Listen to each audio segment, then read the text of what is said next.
Avec nous également à Beyrouth, au Liban, l'artiste Raya Farhad. Bonsoir, bienvenue à vous, merci d'être avec nous. Vous êtes l'auteur de la performance qui s'appelle Judicium.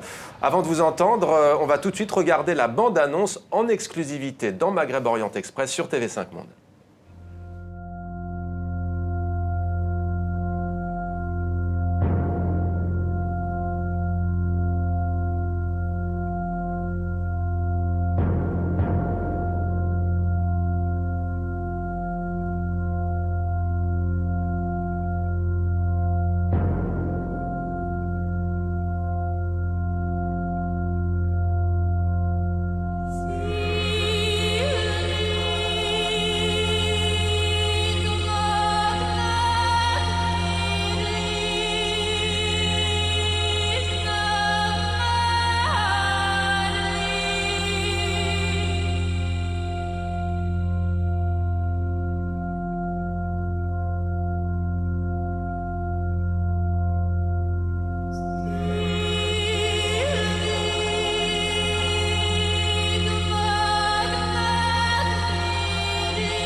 Judicium, performance de Raya Farhad qui est avec nous en direct de Beyrouth au Liban. Alors manifestement, on voit une chapelle chrétienne avec un corps plutôt décharné, très maigre au centre.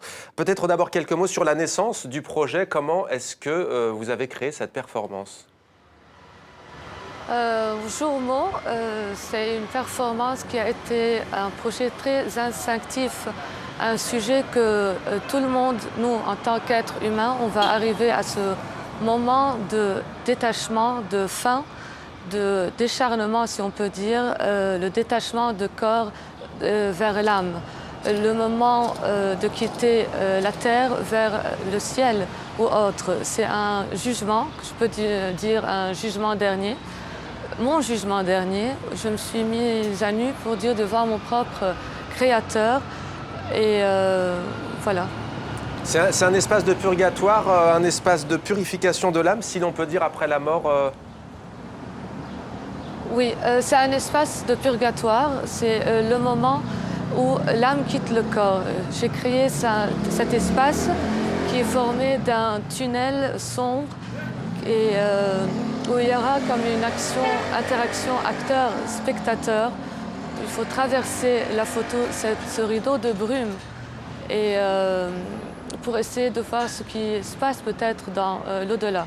On voit cette chapelle chrétienne.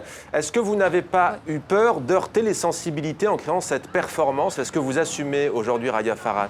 Oui, ça a été un sujet assez choquant pour plusieurs personnes et il y a eu un peu de doute s'il y aura cette projection à Beyrouth et un peu de problèmes, que ce soit vis-à-vis de la religion, vis-à-vis je parle de la religion en général, je ne dis pas que ce soit chrétienne ou autre, mais on est un pays culturel, open, un melting pot, mais on a toujours ces tabous, que ce soit des tabous politiques, des tabous religieux ou sexuels. Il y a toujours cette peur de projeter des œuvres d'art touchant à des sujets pareils.